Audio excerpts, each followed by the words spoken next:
Hello friends, exam oriented target facts की series में मैं आज आप लोगों को राजस्थान में किसान आंदोलन की एक महत्वपूर्ण जानकारी देने जा रहा हूं। जी, बेगू किसान आंदोलन के बारे में आज हम कुछ महत्वपूर्ण तथ्यों की चर्चा यहां पर करेंगे।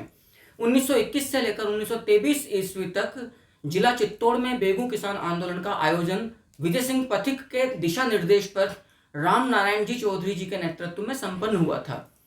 बेगू किसान आंदोलन में जिस समाचार पत्र ने सर्वाधिक प्रभावी भूमिका निभाई थी, उस समाचार पत्र का नाम है तरुण राजस्थान। याद रखिएगा, तरुण राजस्थान का प्रकाशन 1923 ईस्वी में तब किया गया था जब नवीन राजस्थान को बेगू किसान आंदोलन के दौरान प्रतिबंधित कर दिया था। एवं इसी संदर्भ में आपके लिए यह जानना भी उचित रहेगा कि नवीन राजस्थान का मूल नाम राजस्थान केसरी था, जो 1919 ईस्वी में वर्धा से विजय सिंह पथिक के द्वारा प्रकाशित किया गया था। बेगू किसान आंदोलन का स्वरूप एवं प्रकृति गांधीवादी चरित्र की थी। अहिंसक असहयोगात्मक प्रकार का यह आंदोलन 1921 से लेकर 1923 ईस्वी तक चला था। बेगू किसान आंदोलन के दौरान किसानों की प्रथम विजय जब चंदाखेड़ी किसान सभा के अध्यक्ष खेमा धाकड़ को ठिकानेदार के आदेश पर गिरफ्तार कर लिया गया था, तो उसकी गिरफ्तारी के विरोध में लगभग 700 धाकड़ किसानों के द्वारा, धाकड़ नागर एक जाति थी जो प्रभावी भूमिका निभाती थी बिजोली और बेगू में, तो 700 धाकड़ किसानों के द्वारा चंदाखेड़ी किसान सभा के अध्यक्ष खेमा धाकड़ को छुड़ाने के लिए घेराबंदी की गई। मजबूरन ठिकाने के फौजदार को खेमा धाकड़ को रिहा करना पड़ा। यह बेगू किसान आंदोलन में किसानों की पहली सभा थी। याद रखिएगा, कालाबाड़ किसान सभा से प्रतीकात्मक तौर पर इस किसान आंदोलन की शुरुआत मानी जाती है, लेकिन बेगू किसान आंदोलन की विधिवत शुरुआत, वास्तविक शुरुआत 1921 में मैनाल के अंदर भेरूकुंड की पाल पर, भेरूकुंड एक छोटा सा कुंड है, वहां की पाल पर जो किसान सभा का आयोजन 1921 ईस्वी में हुआ, जो मैनाल किसान सभा के नाम से भी प्रसिद्ध रहा।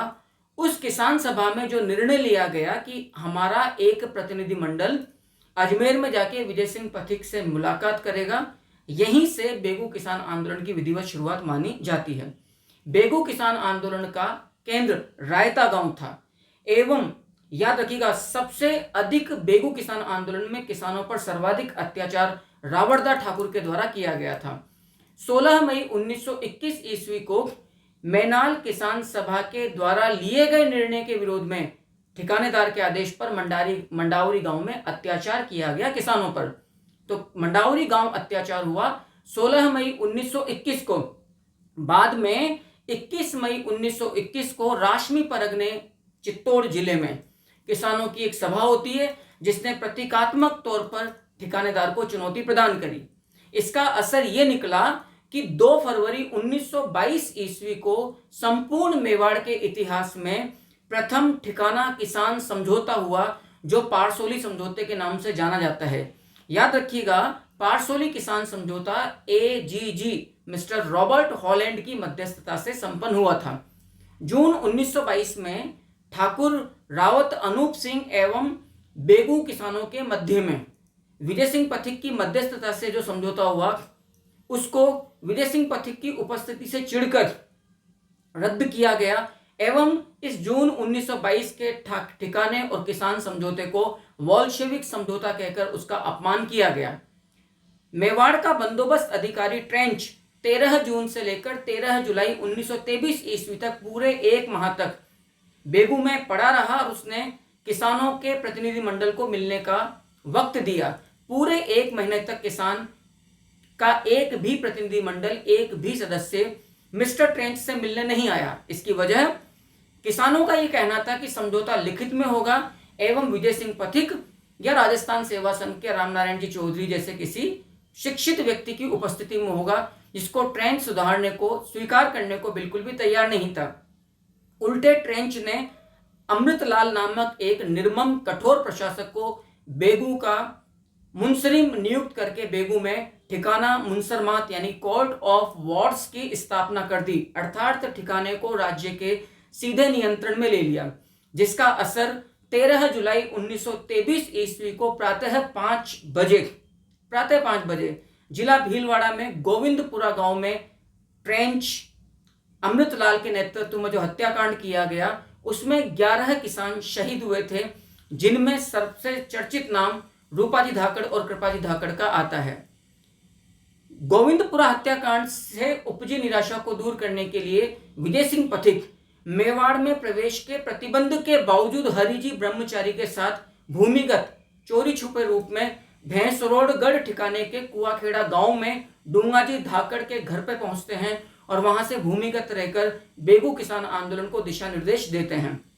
लेकिन 10 सितंबर 1923 ईस्वी को कुआखेड़ा गांव से डूंगाजी धाकड़ के घर से लाला अमृतलाल जो बेगू मुंसरिम था ने विजय सिंह पथिक और उनके साथियों को गिरफ्तार कर लिया और गिरफ्तार करके उदयपुर में मेवाड़ राज परिवार की शिकारगाह खास ओदी में, याद रखिएगा, विजय सिंह पथिक पर मुकदमा चलाया जाता है।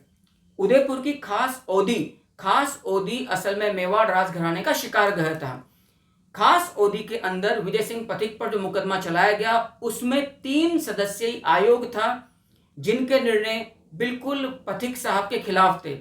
इवन विजय सिंह पथिक पर, याद रखिएगा, राजद्रोह का मुकदमा भी आगे जाकर लगाया गया ताकि उन्हें गिरफ्तार करके विजय सिंह पथिक को बिजोलिया किसान आंदोलन एवं बेगू किसान आंदोलन से दूर किया जा सके। याद रखिएगा इस बात को। बाद में महेंद्र राज सभा, जो कि मेवाड़ राज परिवार का अपना निजी न्यायालय था एक तरह से, तो महाराणा भूपाल सिंह की अपील पर फिर मेवाड़ जो राज परिवार का न्यायालय था एक तरह से, महेंद्र राज सभा, उसने नया एक आयोग बिठाया 7 सदस्यीय और फिर 3 वर्ष की सजा सुनाई गई पूरी तौर पर विजय सिंह पथिक साहब को। हालांकि थोड़ा यहाँ पर संशोधन करना होगा आपको। विजय सिंह पथिक को 5 वर्ष की सजा सुनाई गई थी, लेकिन 3 वर्ष के बाद पश्चात उन्हें रिहा कर दिया गया था 27 अप्रैल 1927 ईस्वी को। चूंकि बेगू किसान आंदोलन एक तरह से निराशा में जा चुका था, लेकिन मेवाड़ रियासत बिजोलिया किसान आंदोलन के साथ साथ बेगू किसान आंदोलन को बियर करने के बिल्कुल भी पक्ष में नहीं थी, उसको सहन करने के पक्ष में नहीं थी। अतः मेवाड़ रियासत के आदेश पर बेगू ठिकाने को कुछ लाग बाग में कमी करनी पड़ी, कुछ लगान में कमी करनी पड़ी। आपको मैं बतला दूं, बेगू किसान आंदोलन के दौरान जो किसान थे वो अपने ऊपर वसूले जाने वाले 53 लाग बाग से बेहद निराश थे। उच्च लगान दरें, बेगार एवं 53 लाग बाग। तो मेवाड़ रियासत के आदेश पर बेगू ठिकानेदार ने विजय सिंह पथिक की गिरफ्तारी के पश्चात बेगू किसानों को फौरी तौर पर राहत देते हुए 53 लाख बाग में से 34 लाख बाग पूरी तौर पर समाप्त कर दिए थे एवं लगान की दरों में भी कुछ रियायतें दी गई, कुछ सुविधाएं प्रदान की गई और इस प्रकार से 1923 के पश्चात बेगू किसान आंदोलन पूरी तरह नेपथ्य में चला जाता है, समाप्ति की तरफ आगे बढ़ जाता है। इस वीडियो में दी गई जानकारी यदि आपको रुचिपूर्ण लगती है एवं इसी प्रकार के तथ्यों की यदि आप निरंतर प्राप्ति करना चाहते हैं तो प्लीज चैनल को लाइक कीजिए, सब्सक्राइब कीजिए एवं शेयर कीजिए। Thank you very much.